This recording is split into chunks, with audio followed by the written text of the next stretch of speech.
Guess who's back? That's right, Drac is back, and it's another episode of the Bamsters News. Today is Monday, September 30th, and, well, I guess, welcome back to me.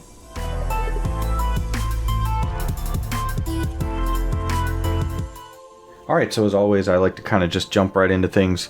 We're going to start off with a Kickstarter that got brought to our attention this weekend. Nortinium. It's a 2D pixel art puzzle platformer that's got a really a nostalgic feel to the old school 2D platformers. Not really certain exactly how many levels there are going to be, but it does list that there are 8 different biomes to play through whilst questing for some rings of destiny. And, basically be doing this using your wits and strength to overcome the obstacles and puzzles in your path. Now, the reason why I say I'm not sure how many levels is because it mentions that there are 8 different biomes, but it doesn't mention or specify whether or not those are the actual entire levels, or if there's, like the old school, Mario games where there were multiple levels in each of the, biome-themed areas.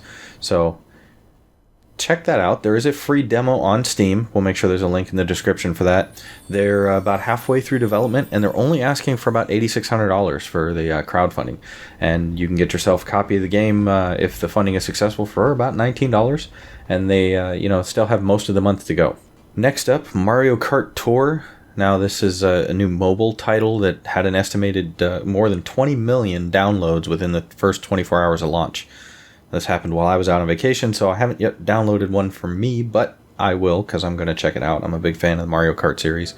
Though I have heard plenty of grumbling about the pay-to-win mechanics in the game, including the fact that it's got a monthly service you can subscribe to for $5 a month. I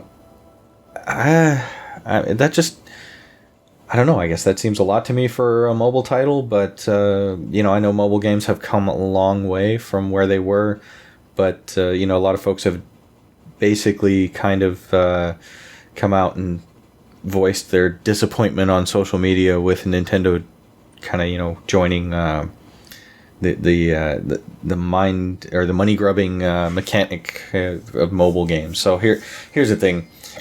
Nintendo's a company and they're going to chase money, and mobile games make these companies a lot of money. So yeah, not shocked. A little disappointed, but not shocked. I think $4.99 a month is a bit much for a mobile game for me. But I guess if you're primarily gaming on your phone or whatever, and you really have a good time with this, maybe it won't be.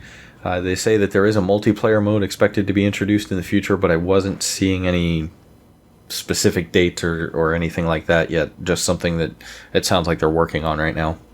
And then something else that's been released recently, looks like it came out on the 27th. It's 1.0 full release out of early access, Pandemic Express on Steam. The game still has plenty of mixed reviews. Most are citing that there's still bugs and optimization issues, though I have seen the folks that have been getting in and playing seem to be having a good time of it for the most part. Although one of the folks that left a bad review even mentioned that you can't rebind the keys, which I gotta say personally is an oversight that I think should never be made on a PC game.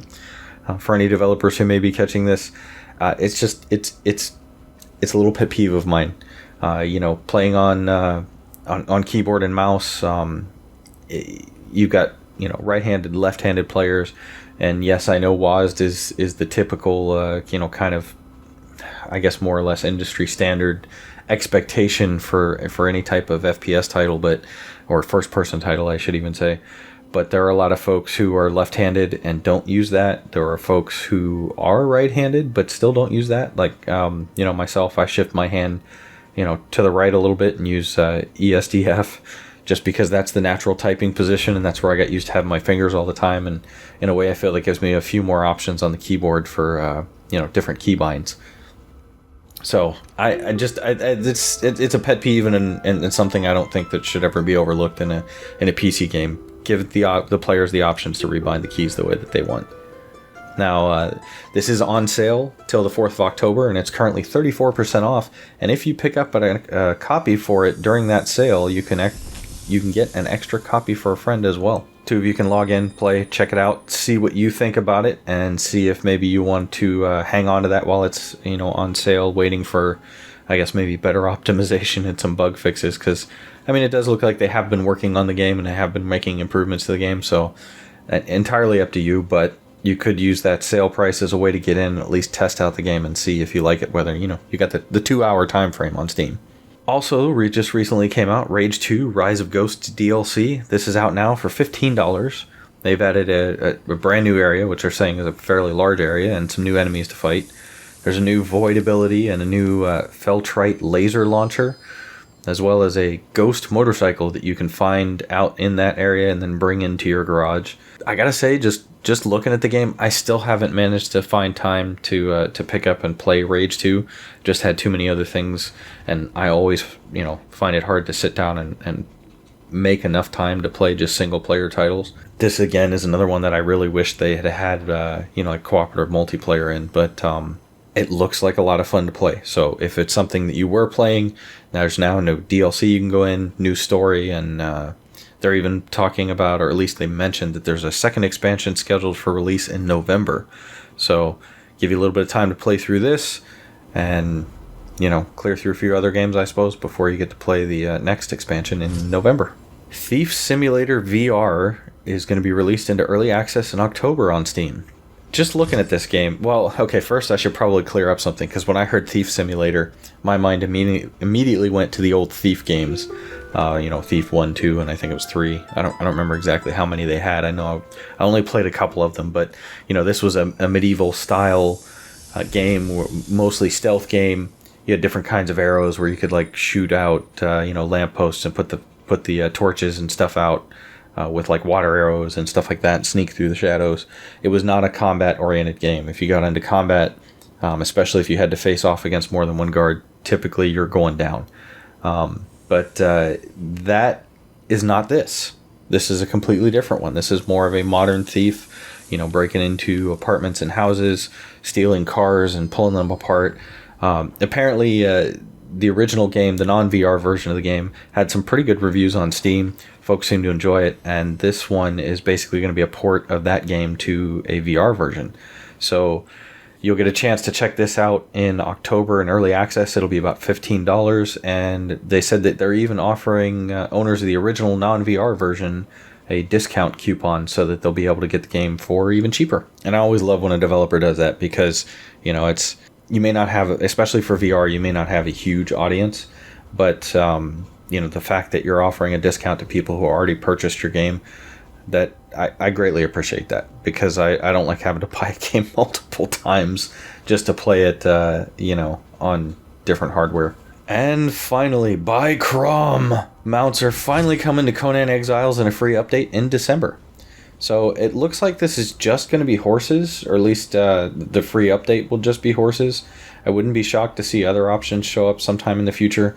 Be it giant lizards or whatnot that you can mount. I don't know that it's anything I've ever seen in any of the Conan books, or I haven't read too many of the comics, but I think it would be kind of cool if you had a giant snake you could ride too. But anyway, mounted combat is also going to be a thing.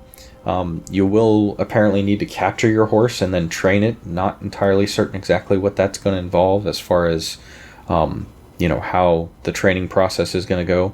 Plus, this is a survival game, so I'm wondering if, in addition to needing to feed yourself and get water for yourself, if you also have to do that for your mount.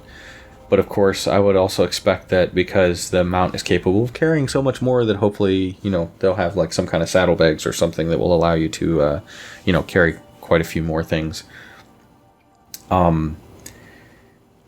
They mentioned too that there's some kind of pet leveling system, which I know it's been a while since I've played Conan Exiles, and I keep meaning to go back in and see how some of the improvements are.